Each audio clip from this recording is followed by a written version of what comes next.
Show में आप सभी का स्वागत है। मैं हूं रजत अवस्थी और आप देख रहे हैं इंपैक्ट भारत टीवी। खबर बड़ी है, विषय बड़ा है और इस पर बात करनी पड़ेगी, कोई करे या ना करे। अयोध्या की बात कर लेते हैं, भाईचारे की बात कर लेते हैं, सारी बातें आज करने वाले हैं। अयोध्या में राम मंदिर के अंदर कुछ लोगों ने नमाज पढ़ने की कोशिश की, पकड़े गए। मतलब सुरक्षा व्यवस्था में सेंध करने की कोशिश हुई। आज नमाज जाके पढ़ने की कोशिश हुई है, कल कुछ भी हो सकता है। तो मेरा आग्रह है, सुरक्षा एजेंसियां जो वहां पर लगी हुई हैं, भाई ध्यान दें और चौकन्ने हो जाएं, क्योंकि ये भाईचारे के नाम पर हमेशा इस देश को और सनातनियों को यही भोगने को मिला है। अभी कोई ताजमहल में जाने की कोशिश करे कि हम पूजा करने जाएंगे, तो पूरे देश में ओवैसी जैसे लोग चीखने और चिल्लाने लग जाते हैं। आज कोई ओवैसी बोला है? नहीं बोला ना, और ना ही बोलेगा। आज किसी मुस्लिम नेता का बयान आया है? नहीं आया है ना, नहीं आएगा, क्योंकि आज दूसरी तरफ से हुई है ना कोशिश। अभी आगरा में कोई साधु संत गए थे, एक बार उन्हें बाहर कर दिया गया, रोक दिया गया था ताजमहल में।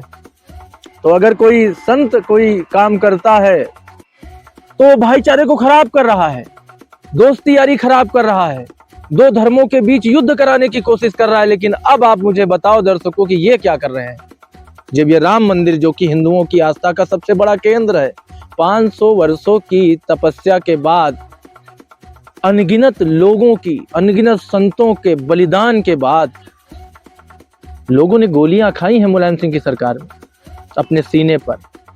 क्यों? राम मंदिर बन जाए। घर छोड़कर भटकते रहे जंगल जंगल, क्यों? राम मंदिर बन जाए। कितने लोग आंदोलन से जुड़े रहे, क्यों? राम मंदिर बन जाए। कोर्ट का दरवाजा खटखटाया अपने ही भारत में।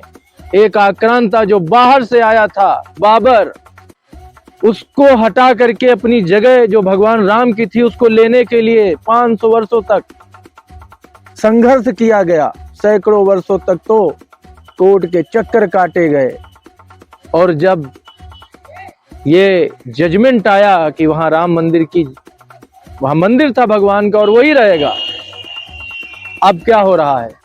राम मंदिर की सुरक्षा में सेंध करके वहां पर नमाज पढ़ने की कोशिश करने वालों के बारे में जान लीजिए। अयोध्या के राम मंदिर में एक 55 साल के कश्मीरी व्यक्ति ने नमाज पढ़ने की कोशिश की। जैसे ही उसने नमाज पढ़ने के लिए कपड़ा बिछाया तो वहां मौजूद सुरक्षा कर्मियों ने उसको पकड़ लिया। इसके बाद वो नारेबाजी करने लगा। पूछताछ में उसने अपना नाम अबू आहद शेख बताया है। वो कश्मीर के शोपिया का रहने वाला है। सूचना मिलते ही सुरक्षा एजेंसियां भी मौके पर पहुंच गईं। अबू आहद शेख ने राम मंदिर परिसर में बने पुलिस कंट्रोल रूम में पूछताछ की जा रही है कि वो अयोध्या क्यों आया था। उसने जो बयान दिए हैं उन्हें क्रॉस करने के लिए राम मंदिर पथ और रेलवे स्टेशन के सीसीटीवी देखे जा रहे हैं। सूत्रों के मुताबिक ये संदिग्ध व्यक्ति बिहार के रास्ते यूपी और फिर अयोध्या पहुंचा है।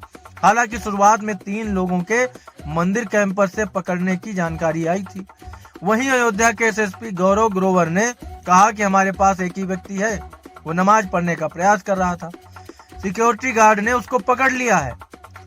अबू आहद शेख राम मंदिर के गेट नंबर 1 से घुसा, D1 से घुसा।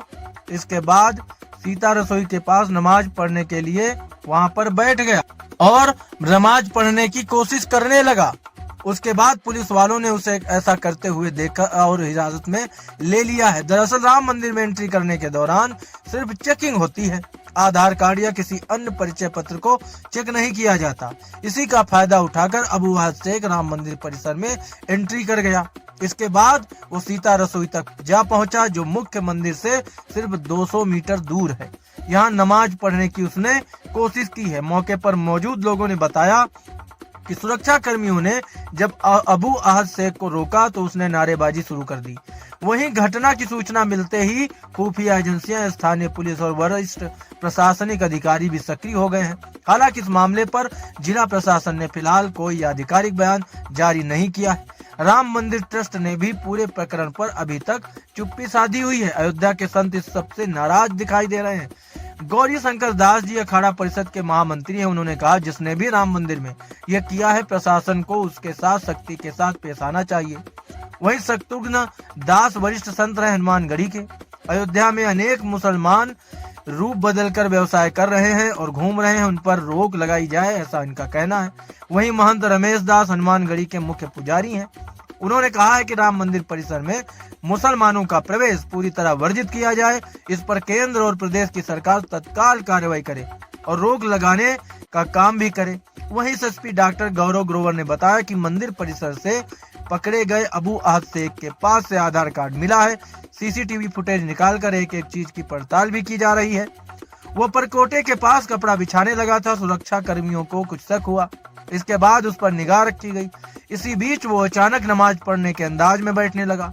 इस पर सुरक्षा कर्मियों ने उसे पकड़ लिया। सभी जांच एजेंसियां उसकी बताई गई जानकारी के आधार पर वेरिफिकेशन भी कर रही हैं। 22 जनवरी 2024 को राम मंदिर में रामलला की प्राण प्रतिष्ठा के बाद से ही हर दिन करीब 1.5 लाख श्रद्धालु दर्शन करने आते हैं। मंदिर पर आतंकी हमले को लेकर धमकियां मिलती रहती हैं।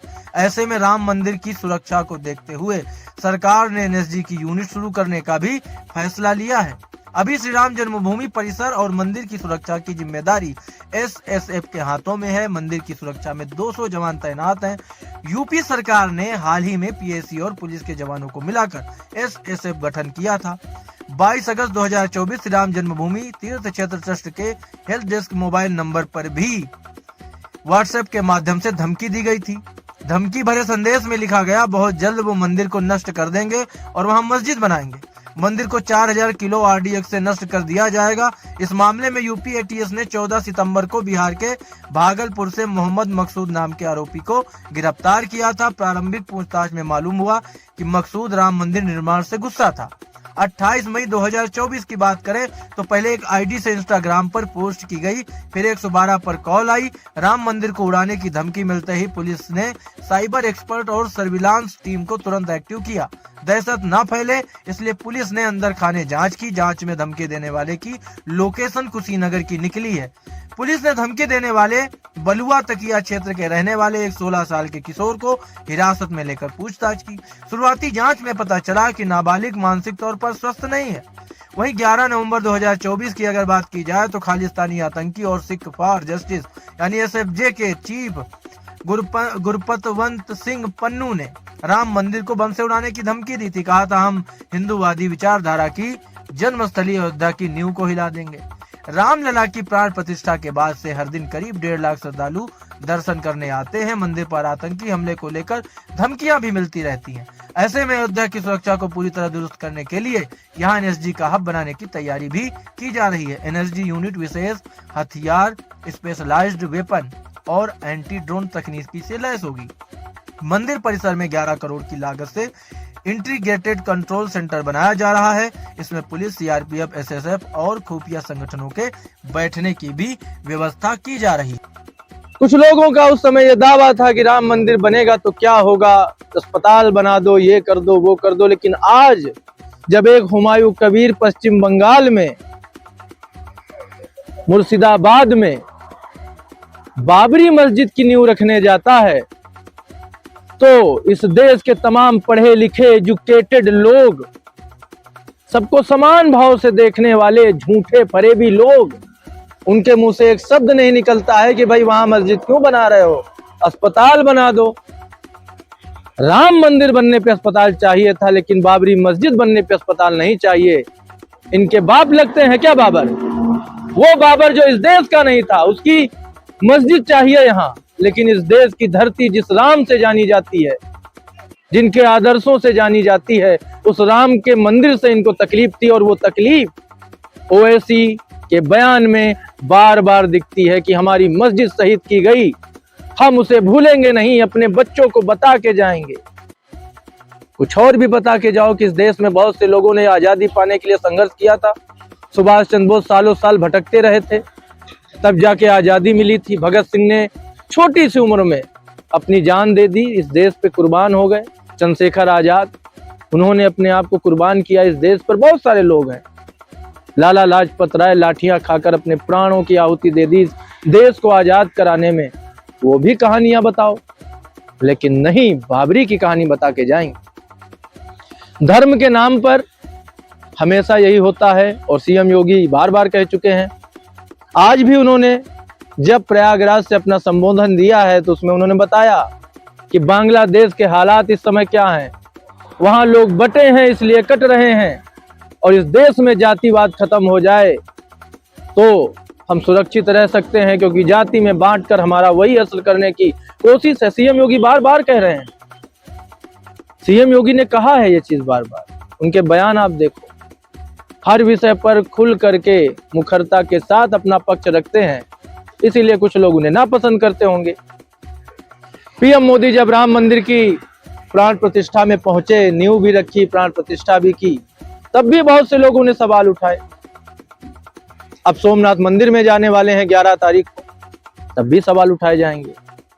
मेरा कहना सिर्फ यही है कि जो लोग भाईचारे की बात करते हैं, जो लोग ये कहते हैं कि भाई ये धर्म को लेकर के साधु संत और योगी भड़काते हैं, आज क्या हो रहा है। ये अयोध्या के राम मंदिर में, आप जानते हो अयोध्या की किस्मत चमक गई राम मंदिर बनने के बाद, कितना डेवलपमेंट हुआ है वहां, expressway, highway, airport, bus stand और बहुत बड़ा और सुंदर रेलवे स्टेशन। वहां पर काम करने वाले लोगों को रोजगार मिला है, वो दुकानें चला रहे हैं, श्रद्धालु आते हैं देश दुनिया से, वहां की अर्थव्यवस्था अच्छी हुई है। वहां के लोग कह रहे हैं, दुकानदार कहते हैं कि भाई हम लोगों का विकास हुआ जब से राम मंदिर बना, लेकिन ये लोग शांति नहीं चाहते। और योगी इसीलिए कहते हैं कि किसी मुस्लिम त्योहार में उनका जुलूस किसी हिंदू मंदिर के सामने से निकल जाए तो कुछ नहीं होता, लेकिन अगर किसी हिंदू त्योहार की कोई शोभा यात्रा किसी मुस्लिम इलाके से निकल जाए, किसी मस्जिद के सामने से निकल जाए, तो पत्थरबाजी जैसी घटनाएं आपके सामने है, कोई नई बात नहीं है। मैं किसी धर्म को टारगेट नहीं कर रहा हूं, लेकिन सच्चाई बताना मेरा काम है, और इम्पैक्ट भारत टीवी पर सच्चाई बोलने में पीछे नहीं हटते हम लोग, और मैं तो बिल्कुल भी नहीं। इसीलिए आपको बता रहा हूं कि जो अयोध्या में घटना हुई है वो मामूली नहीं है। यही चीज मैं बार बार कह रहा हूं, अगर किसी मस्जिद के लिए किसी हिंदू की ओर से की गई होती तो अब तक वो ऐसी जैसे लोग चीख रहे होते। और ये जो मीडिया चुप है ना इस खबर पर, आज ये जो न्यूज टीवी चैनल्स जो अपने आप को बहुत बड़ा टीवी चैनल्स बताते हैं, जो चुप हैं, ये चीख रहे होते और उन लोगों को जगह देते, अपने पैनल में उनको बिठाते, उनसे डिबेट करते और टारगेट करते हिंदुओं को। लेकिन आज जब अयोध्या में कुछ लोगों ने नमाज पढ़ने की कोशिश की, मंदिर के अंदर सुरक्षा में सेंध लगा करके, किस मंशा से गए थे, उनकी मंशा क्या है आप समझ लो। आज कोई नहीं बोलेगा, सारे लोग चुप हैं, किसी को इस पर बात नहीं करनी है, ना मीडिया ना कोई नेता। लेकिन यह घटना बड़ी है दर्शकों, और इस पर मेरी नजर है। आगे देखते हैं इन लोगों पर क्या कार्रवाई होती है, वो तो हम आपको बताएंगे। लेकिन आज की ये बड़ी खबर आपकी आंखें खोलने के लिए मैंने की है। थोड़ा जागरूक रहिए और हिंदुओं थोड़ा इकट्ठे होकर के, एक होकर के रहो, नहीं तो ये घटनाएं रुकने वाली नहीं। भाईचारे के नाम पर कटते रहोगे। और ये कोई विवादित बयान नहीं, ये सच्चाई है। बांग्लादेश का हाल देखो आप, बांग्लादेश में एक सरकार का तख्ता पलट होता है, लेकिन वार हिंदुओं पर होता है। वहां पर किसी की जान चली जाती है, कोई अज्ञात लोग उसको मार के चले जाते हैं, लेकिन वार हिंदुओं पर होता है। क्यों? क्योंकि वो हिंदू हैं। हिंदुओं से दिक्कत है सबको, और हिंदू ही विश्व को एकजुट लेकर के चल सकता है, इसमें ही क्षमता है। सभी को एक रहना सिखाता है हमारा धर्म। तो ये बड़ी खबर आज की यहीं तक। हमारी मुलाकात आपसे कल फिर होगी एक और बड़ी खबर के साथ। तब तक आप देखते रहिए इम्पैक्ट भारत टीवी। आप देख रहे हैं इम्पैक्ट भारत टीवी।